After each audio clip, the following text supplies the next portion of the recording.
Okay, यो लेक्चरमा भनेको चाहिँ हामीले अब कुनै पनि एटमको चाहिँ नि अर्बिटको चाहिँ नि रेडियस पत्ता लगाउँछौँ। भन्न खोजेको चाहिँ नि पत्ता लगाउन चाहिँ नि पत्ता लगाउनेछौँ। यो भनेको चाहिँ नि एक्जाममा तपाईँहरूलाई सोधिरहने क्वेसन हो। भन्नाले चाहिँ नि के भन्छ भने के अरे रेडियस पत्ता लगाउने चाहिँ नि अब फर्मुला निकाल्नुहोस् अथवा डिराइभ गर्नुहोस् भनेर भन्छ र कहिलेकाहीँ न्युमेरिकलहरू पनि सोध्न सक्छ। अब के हो भने सर्टेन हाम्रो भनौँ हैन एउटा सेन्टरमा पोजिटिभ चार्ज भइहाल्यो अनि यहाँ चाहिँ नि एउटा अर्बिट भनौँ, यो चाहिँ नि फर्स्ट अर्बिट भनौँ हैन। यो फर्स्ट अर्बिटको चाहिँ नि भन्नाले चाहिँ नि फर्स्ट अर्बिटको रेडियस हैन, यो न्युक्लियसको सेन्टरबाट यहाँसम्मको रेडियस कति छ, अथवा चाहिँ नि सेकेन्ड अर्बिटको रेडियस कति छ भन्नाले चाहिँ सेन्टरबाट यहाँसम्मको रेडियस कति छ हैन। त्यसै गरी थर्ड फोर्थ भन्नाले चाहिँ एन्थ अर्बिट है, द्याट माइट बी एन्थ भनेको अब 1 पनि हुनसक्छ, सेकेन्ड अर्बिट पनि हुनसक्छ, थर्ड अर्बिट हुनसक्छ, 4 हुनसक्छ, यसरी हुँदै जान्छ हैन। यो अर्बिटको चाहिँ नि रेडियस पत्ता लगाउने चाहिँ नि अब हामी फर्मुला निकाल्न गइरहेको छौँ। त्यसको लागि फर्स्ट अफ अल हामीलाई थाहा हुनुपर्छ कि मैले अघि योभन्दा अघिल्लो लेक्चरमा हामीले के पढेको थियौँ भने इलेक्ट्रोनसँग चाहिँ नि इलेक्ट्रोन चाहिँ नि दुईटा फोर्सको कारणले गर्दाखेरि चाहिँ नि ब्यालेन्स भइरहेको हुन्छ। एउटा भनेको चाहिँ नि के हो त सेन्टिपेटल फोर्स भनेको चाहिँ नि फोर्स अफ अट्र्याक्सन भन्नाले बिचमा भएको पोजिटिभ चार्ज र इलेक्ट्रोन बीच भएको नेगेटिभली चार्ज इलेक्ट्रोन बीच हुने चाहिँ फोर्स अफ अट्र्याक्सनले हुने फोर्स जुन छ सेन्टिपेटल फोर्स, जसले चाहिँ नि इलेक्ट्रोनलाई चाहिँ नि अगाडितिर तानिरहेको हुन्छ, त्यो फोर्सलाई हामी के भन्छौँ त सेन्टिपेटल फोर्स भनेर भन्छौँ।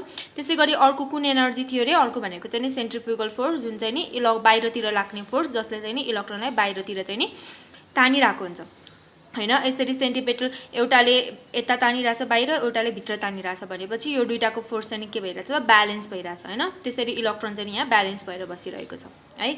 त्यही हो। अब सबैभन्दा अब रेडियस अफ एन्थ अर्बिट भन्नाले चाहिँ नि कुनै पनि अर्बिटको चाहिँ नि रेडियस निकाल्नको लागि चाहिँ नि अब हामीले कसरी डिराइभ गर्ने भन्ने कुरा आउँछ। त्यसको लागि तपाईहरुले याद गर्नुपर्ने हुन्छ कि इलेक्ट्रोन भनेको चाहिँ नि कतिवटा टाइप्सको फोर्सबाट चाहिँ नि ब्यालेन्स भएर बसेको छ अरे। एउटा भनेको सेन्टिपेटल फोर्स जुन भनेको चाहिँ नि force of attraction between electron and negatively charge electron and positively charge proton. अर्को भनेको सेन्ट्रिफ्युगल फोर्स जसले चाहिँ इलेक्ट्रोनलाई बाहिरतिर चाहिँ के गरिरहेको हुन्छ त तानिरहेको हुन्छ हैन। अब हेरौँ त द सेन्टिपेटल फोर्स है, due to the force of attraction between the positively charge electron and negatively charge electron, that is centripetal force. भन्नाले चाहिँ यो पोजिटिभली चार्ज प्रोटोन र नेगेटिभ चार्ज इलेक्ट्रोन बीच हुने जुन अट्र्याक्टिभ फोर्स छ त्यसलाई के भन्छ त हामीले सेन्टिपेटल फोर्स भने। यसको फर्मुला भनेको Z²/4πε0r² हुन्छ, जसमा Z भनेको चाहिँ नि के भयो त नम्बर अफ न्युक्लियर चार्ज है। भन्नाले चाहिँ न्युक्लियर चार्ज कति प्रेजेन्ट छ भन्नाले एटोमिक नम्बर, कुनै पनि एटमको एटोमिक नम्बर भनेको के हो त एटोमिक नम्बर भनेको नम्बर अफ न्युक्लियर चार्ज हैन, भनेको number of whether that might be number of electron or that might be number of the proton. सपोजको लागि हाइड्रोजनको नम्बर अफ इलेक्ट्रोन कति छ 1 छ भनेपछि यसको एटोमिक नम्बर पनि कति हुन्छ त 1 हुन्छ हैन। त्यही भएर यही भनेको है Z भनेको के त number of nuclear charge that is atomic number. अर्को भनेको E भनेको चार्ज अन इलेक्ट्रोन हैन, इलेक्ट्रोनको चार्ज भइहाल्यो। एप्सिलन नट भनेको चाहिँ एब्सोल्युट परमिटिभिटी है। अर्को R भनेको चाहिँ नि रेडियस अफ अर्बिट, R भनेको चाहिँ के भयो त रेडियस भयो। अब यति भइसकेपछि अर्को भनेको सेन्ट्रिफ्युगल फोर्स भयो, जुन फोर्सले चाहिँ नि force which tends to keep electron away from the nucleus, न्युक्लियसबाट चाहिँ नि बाहिरतिर चाहिँ नि लग्न खोज्छ यो फोर्सले। भनेपछि सेन्ट्रिफ्युगल फोर्सको फर्मुला हामीलाई थाहा छ mv²/r हुन्छ, वेयर m भनेको मास अफ इलेक्ट्रोन, v भनेको भेलोसिटी अफ इलेक्ट्रोन। अब हामीलाई थाहा छ यो सेन्टिपेटल फोर्स र सेन्ट्रिफ्युगल फोर्स इक्वल भएको कारणले गर्दा नै यो इलेक्ट्रोन ब्यालेन्स भइरहेको छ हैन। So centripetal force equal to centrifugal force हुन्छ, जसमा चाहिँ नि अब यो गर्यो। अनि त्यसपछि हेरौँ त यहाँ चाहिँ नि अब के आयो यताउति गर्दाखेरि चाहिँ v² = Z²/4πm² आयो हैन। अब यति भइसकेपछि अर्को भनेको हाम्रो ओके। अब हामीले के गर्छौँ भने यो v² जुन छ नि यो v² को ठाउँमा चाहिँ नि हामीले के ल्याएर राख्छौँ भने अब यो v² को भ्यालु ल्याउँछौँ के v² को भ्यालु कहाँबाट ल्याउँछौँ भने बोर्सको थ्योरीबाट लिएर आउँछौँ, जसले चाहिँ नि के भनेको थियो भने mvr = जुन थियो नि हाम्रो क्वान्टाइन जुन चाहिँ नि हाम्रो यो n टाइम्स h/2π mv भन्नाले चाहिँ एंगुलर मोमेन्टम भनेको चाहिँ नि योसँग इक्वल हुन्छ भनेर एउटा बोर्डको थ्योरी थियो, त्यो हामीले अगाडि पढिसकेको थियौँ है।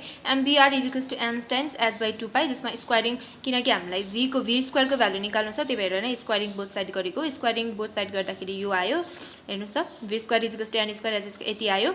अब यो हामीले लगेर सब्स्टिट्युट गर्छौँ इक्वेसन 1 है। इक्वेसन 1 मा गएर चाहिँ हामीले यहाँ इक्वेसन 1 बी स्क्वायर यति आएको छ, यसमा लगेर चाहिँ के गर्यौँ त सब्स्टिट्युट गरौँ हैन। अब यसमा सब्स्टिट्युट गरिसकेपछि अब हेरौँ यो जेटी स्क्वायर यति भयो, यति भइसकेपछि अब आर को भ्यालु काटकुट यताउति गर्दाखेरि चाहिँ यति आयो है।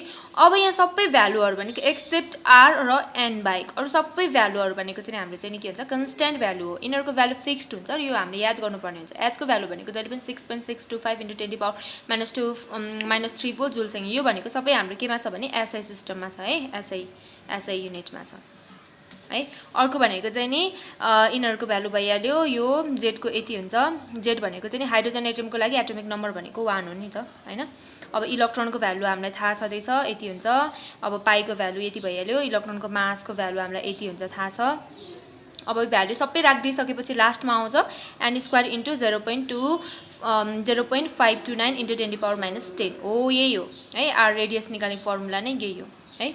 खाली हामीले के गर्नुपर्छ भने n को भ्यालु चाहिँ नि ल्याएर राख्नुपर्ने हुन्छ। भन्नाले चाहिँ कुन अर्बिटको निकाल्ने, फर्स्ट अर्बिटको निकाल्नु छ भने n को ठाउँमा 1 हाल्नु पर्यो, सेकेन्ड अर्बिटको निकाल्नु छ भने 2 हाल्नु पर्यो हैन, यसरी। अब यसको लागि एउटा न्यूमेरिकल पनि छ यहाँ, calculate the radius of second orbit of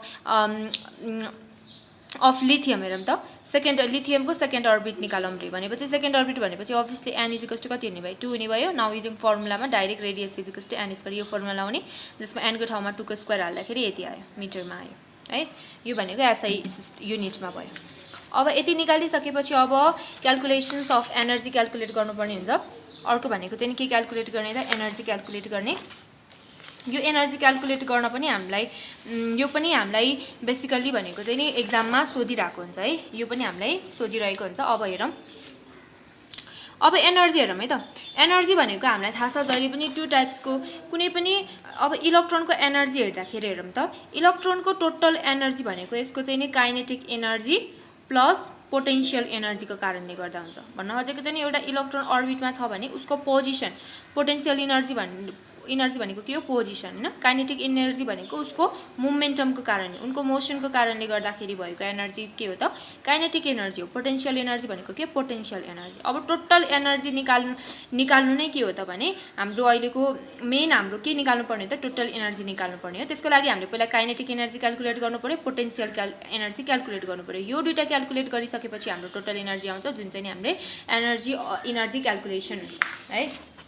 के भनेछ त calculation of total energy of electron revolving in the N shell in hydrogen atom. हामीले यो हाइड्रोजन केही नझुक्किने, यो केही पनि हैन, जस्ट हाइड्रोजन एटममा भएको इलेक्ट्रोनको एनर्जी भनेको। तर यो सबै यो जुन हामीले फर्मुला आउँछ त्यो भनेको सबै इलेक्ट्रोनहरु जुनसुकै एटमको जुनसुकै इलेक्ट्रोनहरुलाई पनि अप्लाई हुने हो है।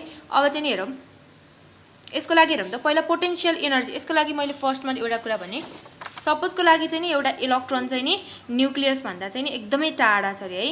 न्यूक्लियस भन्दा एकदमै टाढा भएपछि यसको चाहिँ नि के हुन्छ भने पोजिसन भनेको चाहिँ नि 0 हुन्छ है। अब यो इलेक्ट्रोनलाई चाहिँ नि पोटेन्शियल एनर्जी भनेको 0 हुन्छ।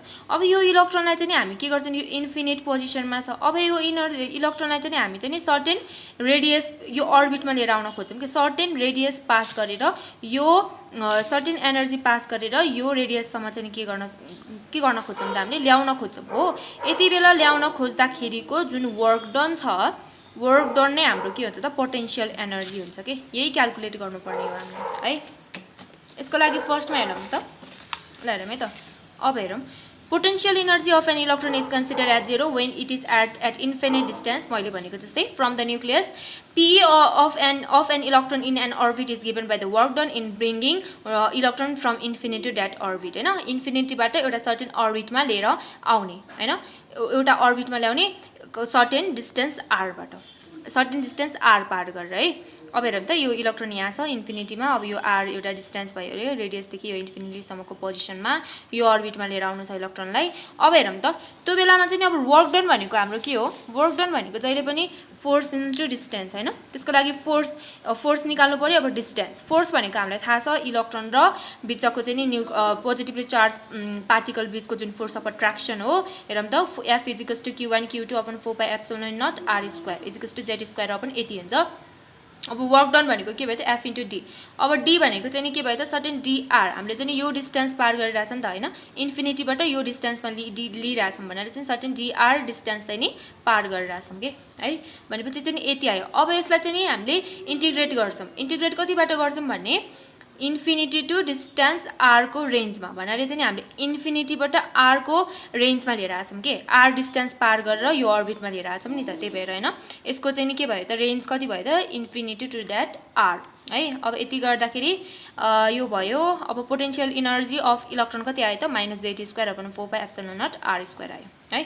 अब काइनेटिक इनर्जी भनेको हामीलाई थाहा छ जहिले पनि 1/2 mv² हुने भयो होइन। यसलाई इक्वेसन सिन्स सेन्टिपिटल। अब हेरौँ है त यो हामीले किन अब यसको कुन फर्म पोटेन्सियल इनर्जी कुन फर्ममा आइरहेछ, यो फर्ममा आइरहेछ है।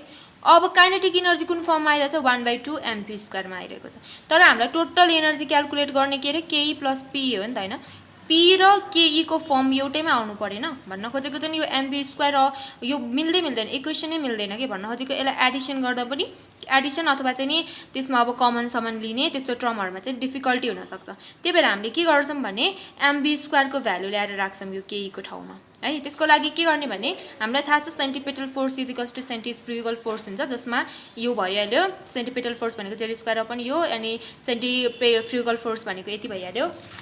अनि त्यसपछि के भयो भने mv² को भ्यालु यति ल्यायो है। यो mv² को भ्यालु हामीले काइनेटिक इनर्जी भनेको 1/2 mv² हो हैन। यो हामीले mv² को भ्यालु किन हालिराछौं भने किन यसरी निकालेर यसरी हालिराछौं भने हामीलाई पोटेन्शियल एनर्जी को भ्यालुसँग जस म्याच गराउनु छ के, त्यही कारणले गर्दाखेरि है हाल्दियो। अब सब्स्टिट्युटिङ इन इक्वेसन 2 भनेको काइनेटिक एनर्जी को ठाउँमा अब के हाल्दिम त mv² को भ्यालु हाल्दिम, यति हाल्दिम हैन। कति थियो 1/2